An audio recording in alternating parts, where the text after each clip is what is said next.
গতকাল তারা করেছে এবং আমাদেরকে আমন্ত্রণ জানিয়েছে আজকের জন্য, আজকে মানববন্ধন করার জন্য, এবং তাদের ইচ্ছা অনুযায়ী আমরা যে এবং তারা আমাদেরকে আমন্ত্রণ জানিয়েছে একজন সাবেক খেলোয়াড় হিসেবে তাদের সাথে যাতে আমরা একাত্মতা ঘোষণা করি। আমরা অবশ্যই এ ব্যাপারে একাত্মতা ঘোষণা করছি যে অচিরেই যাতে ফুটবল লিগ হয়, ফুটবল লিগটা যাতে সব দলগুলো যাতে পার্টিসিপেট করে, কারণ এখন পর্যন্ত যে পরিস্থিতি দেখা দিয়েছে যে 3-4টি দল খেলবে না, এই সকল খেলোয়াড়রা প্রায় 100-100-র উপরে খেলোয়াড় আছে, তারা এখন কী করছে? এই পরিস্থিতির দল বদলও খুব কাছে চলে আসছে। তো এই ক্ষেত্রে দেখা যাবে যে দলগুলো যদি অংশগ্রহণ না করে এই খেলোয়াড়দের অবস্থান কী হবে। তো সেক্ষেত্রে তারা গতকাল বলেছে যে লিগ পিছিয়ে দেওয়ার জন্য, লিগটা পিছাবে কিন্তু দল বদলটাও তো একটা ফ্যাক্টর হয়ে যাবে। তো তারপরে তারা কী অবস্থান নেবে। তা আমি মনে করি যে বসুন্ধরার হাতে 3টি দল ছিল। একটি হলো বসুন্ধরা কিংস নিজেরা, সাথে ছিল শেখ জামাল ক্লাব, ধানমন্ডি ক্লাব, আরেকটা শেখ রাসেল ক্লাব। তো যেহেতু গতবার তারা তাদেরকে প্যাট্রন করেছে, তো আমি মনে করি যে এবারও তাদের করা উচিত, কারণ ফুটবল তো কোনো রাজনৈতিক দল না, এখানে মাঠে খেলোয়াড়দের রুজি রোজগারের ব্যাপার আছে, এখানে কারো ব্যক্তি কোনো কিছু না। তো আমি মনে করি যে যেহেতু দলগুলো পার্টিসিপেট করতে চাচ্ছে না, বসুন্ধরা এই ক্ষেত্রে এগিয়ে আসা উচিত। এখানে শেখ রাসেল 20-25 বছরের একটি দল এবং একটা শিশুর নামে একটি দল, এখানে কোনো রাজনৈতিক কোনো থাকা উচিত বলে আমি মনে করি।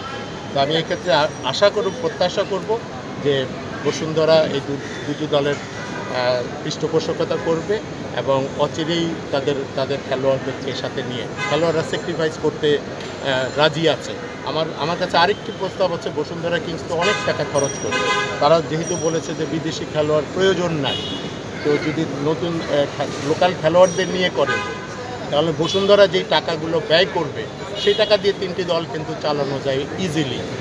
আর চিরাং আবাহনী তরফদার সাহেব অনেক কথা বলছেন, এখন মাঠে আসছেন, উনি চাচ্ছেন যে ফুটবলের সাথে হয়তো রাগের মাথায় বলছে যে আমি থাকবো না। তো আমি মনে করি তরফদার সাহেব চিরাং আবাহনী হাল ধরা উচিত, আর যদি না ধরে আমরা ভেবে নেব যে উনি শুধু পলিটিক্যাল কারণেই হয়তো ফুটবলের জন্য এসেছিলেন, আবার এই কারণে সে সরে যাচ্ছেন। তা আমার কাছে একটা আবদার ওনার কাছে যে উনি যেন চিরাং আবাহনী দলটিও সে করে, ওনার করা উচিত, এবং আমার মনে হয় রাস্তা খুব পরিষ্কার, এবং খেলোয়াড়রা হয়তো 3টি দল যদি দাঁড়িয়ে যায় অন্যান্য দলগুলো হয়তো পার্টিসিপেট করবে। আমি এই দুজনের প্রতি আবেদন রাখবো যে বসুন্ধরা এবং তরফদার মোহাম্মদ ইসলামের কাছে আবদার করবো যে 3টি টিম যাতে তারা লিগে অংশগ্রহণ করে। মানিক ভাই, আমার একটা প্রশ্ন ছিল। মানিক ভাই, প্রফেশনাল কোচ, ফুটবল ফেডারেশনের এটা একটা প্রফেশনাল, যদিও আসলে প্রফেশনালিজম পট্টকি 15-16 বছরে হয়েছে, আমরা মানে যথেষ্ট ডাউট আছে। তারপরেও আসলে প্রফেশনাল লিগ যখন করে তখন আসলে বিদেশি খেলোয়াড় বাদ দেওয়ার প্রফেশনটা খুব থাকে, মানে এই জায়গাটা যদি বলতেন আপনারা। ইচ্ছা করলে এটার নিজস্ব ব্যাপার, বিদেশি প্লেয়ারের তো আমাদের একটা কার্যকরী কমিটির মিটিংয়েই ক্যান্সেল করে দিতে পারে, কেননা যদি এফসি কাপের কোনো মেটার থাকে তাহলে সেকেন্ড উইন্ডোতে যে আবারও যেই দলগুলো খেলবে ওদের জন্য রেজিস্ট্রেশন করতে পারে, করে নিয়ে এফসি কাপে তারা খেলতে পারে, এটা তো কোনো বাইন্ডিং ব্যাপার। হ্যাঁ, বিদেশি প্লেয়ার যেহেতু এই পরিস্থিতিতে আমরা অতীতে অনেকবার এরকম হয়েছে যে আমরা বিদেশি প্লেয়ার ছাড়া খেলেছি, তো কেন এখন খেলবে না খেলা? আমার মনে হয় যে দেশের পরিস্থিতির কারণে, আর্থিক অবস্থার কারণে বিদেশি প্লেয়ার বাদ দিলে তো কোনো অসুবিধা নেই, আমাদের লোকাল প্লেয়ারদের দিয়ে একটা লিগ চালু হোক না। এবং আমার মনে হয় যে এখানে ন্যাশনাল টিম অনেক উপকৃত হবে, লোকাল প্লেয়াররা যদি খেলতে পারে, প্রত্যেকটা টিমে যদি খেলতে পারে, আমার মনে হয় ন্যাশনাল টিমে উপকৃত হবে। ভাই, আপনি বললেন যে আসলে পাশাপাশি বললেন যে প্রতিষ্ঠান, কিছু ব্যক্তির নামও বললেন, বসুন্ধরার কথা বললেন, তরফদার বললেন। আপনার কি মনে হয় না যে এইরকম একটা মানে ক্রান্তিকালে বা সংকটের মুহূর্তে ফুটবল ফেডারেশন যে তৈরি হবে তাদেরও একটা দায়িত্ব আছে? তা এইসব প্লেয়ার যারা অনিশ্চয়তার মধ্যে আছে, যারা এখনও টিম পায়নি, এইসব প্লেয়ারদের আসলে কী হবে এটা ফুটবল ফেডারেশনের দেখাটা উচিত। আমি মনে করি যে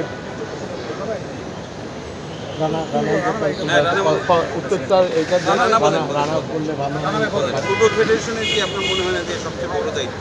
না, এটা আমরা গতকালকে সন্ধ্যার পরে সালাউদ্দিন ভাইয়ের বাসায় আমরা 8 থেকে 9 জন প্লেয়ারের মধ্যে দিয়েছিলাম। ওনার বাসায় আপনার 2 থেকে 2.5 ঘন্টার মধ্যে মিটিং হয়েছে সার্বিক বিষয় নিয়ে। তো উনি স্টিল পজিটিভ। উনি ওনার জায়গা থেকে সব ক্লাব অফিসিয়ালদের সাথে কথা বলেছেন এবং সেটা আমাদেরকে জানিয়েছেন ওইখান থেকে, এবং সে তার সর্বোচ্চ লেভেলে যে রিকোয়েস্টটা করা দরকার সে করেছে। এবং সালাউদ্দিন ভাই যেটা বলেছে, কিছু কিছু ক্লাব তাকে আশ্বাস দিয়েছে, যেমন শেখ জামাল ক্লাব তাকে আশ্বাস দিয়েছে, চিরাঙ্গা বাহিনী শামসু ভাইয়ের সাথে নাকি কথা বলেছে, শামসু ভাই আশ্বাস তাকে দিয়েছে।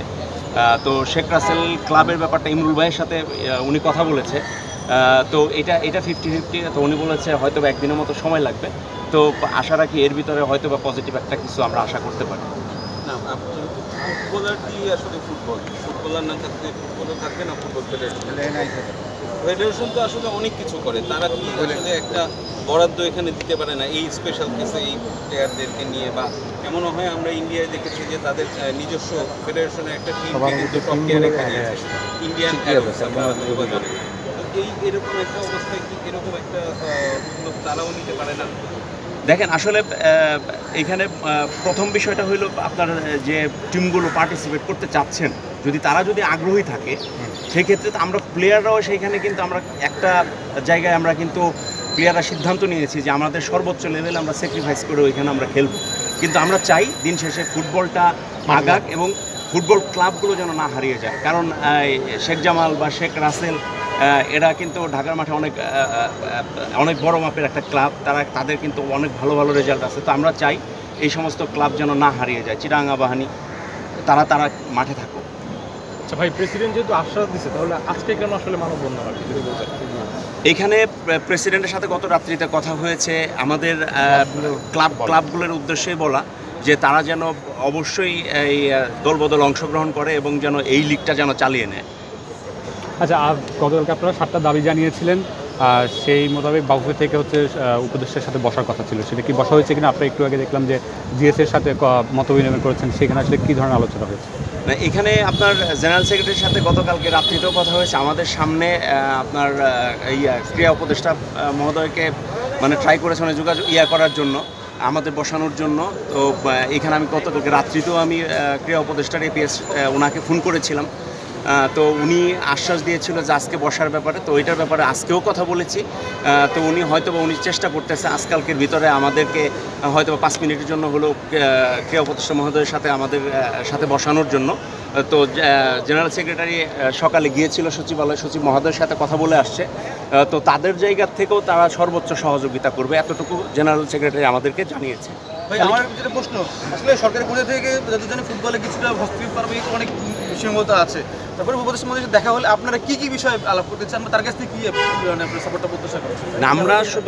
আমরা ওনার কাছে একটা শুধুই দাবি জানাতে চাই যেন ফুটবলের যেন কোনো ক্ষতি না হয়। ফুটবলের যে সমস্ত ক্লাবগুলো এই বছর পার্টিসিপেট করার কথা, সেই জায়গাতে যেন উনি ইনশিওর করে যেন সবাই যেন পার্টিসিপেট করে। আরেকটা প্রশ্ন আমার, যে মানে এই যে বারবার প্রতিটা ক্লাব, যখন কোনো ক্লাব ইচ্ছা হচ্ছে খেলছে না বলে দিচ্ছে, দিন শেষে ক্ষতিগ্রস্ত ফুটবলার আপনারা। গতবার গোপালগঞ্জ ক্লাব খেলে নাই, এবার মৌসুমের শুরুতে চিটাগাং আবাহনী ইচ্ছা হলে জানিয়ে দিল খেলবো না, এখনও একটু সময় আছে। এইটা নিয়ে আমরা ফুটবলাররা কি যে এখন একটা আন্দোলন করছেন, এটা কি থেমে যাবেন নাকি আপনারাও জোরালোভাবে এটা লেগে থাকবেন যেন সত্যিকারের পেশাদারিত্বটা আসলে মানে পেশাদার লিগে? আমরা গতকালকে কিন্তু আমাদের এজেন্ডাতে একটা জিনিস ছিল যে দায় সারাভাবে যেন কোনো কিছুই না হয়, একটা যেন সঠিক নিয়ম মেনেই যেন হয়, যে ফুটবলের যেন একটা সঠিক একটা অবকাঠামো দ্বারা করানো যায়, যেন ফুটবল ডেভেলপমেন্টের জন্য সেই ক্লাবগুলোরও যেন মনে করেন দায়বদ্ধতা থাকে, সেটা ইনশিওর করার দায়িত্ব বাড়বে। এবং সেই জিনিসগুলো কিন্তু আমাদের গতকালকে আমরাও কিন্তু আলাপ করেছি। ভাই, একটা দুইটা স্পন্সর থাকলে কি হয়, খেলার সৌন্দর্যটা নষ্ট হয়ে যায়। আপনারা 12 বসুন্ধরার কথা বলতেছেন বা তরফদার হুলায়নের কথা বলতেছেন। আগে তো ফুটবলার দেখলাম অনেক সংগঠক ছিল, অনেক দল চালাতো। তাহলে আপনারা এই দাবি কি বলবেন কিনা যে বসুন্ধরা মন চাইলো না, তারা করলো না, কিন্তু আরো তো স্পন্সর, তাদেরকে কেন আপনারা আগে আসতে পারেন? একটা জিনিস বলা তো ওকে গতকালকে কিন্তু আমাদের প্রেস ব্রিফিং এর সময় কিন্তু একটা জিনিস আমি নিজেই বলেছিলাম যে শুধু বসুন্ধরা বা সাইপাওয়ার টেক না, যে এটা অন্যান্য স্পন্সর প্রতিষ্ঠানদেরও আগে আসা উচিত, ফুটবল ডেভেলপমেন্টে কাজ করা উচিত। এবং আমরা তাদেরকে আহ্বান জানাই যে তারা যেন আমাদের যেন ফুটবলের সাথে থাকে এবং ফুটবল ডেভেলপমেন্টে যেন কাজ করে। সব মিলিয়ে আরানাবে একটা আশা দেখতেছেন যে সালাউদ্দিন যে কথা ক্লাবের সাথে কথা বললো, ক্লাব একটু আশ্বাস দিল, আশা দেখতেছেন? আমরা অবশ্যই আশাবাদী।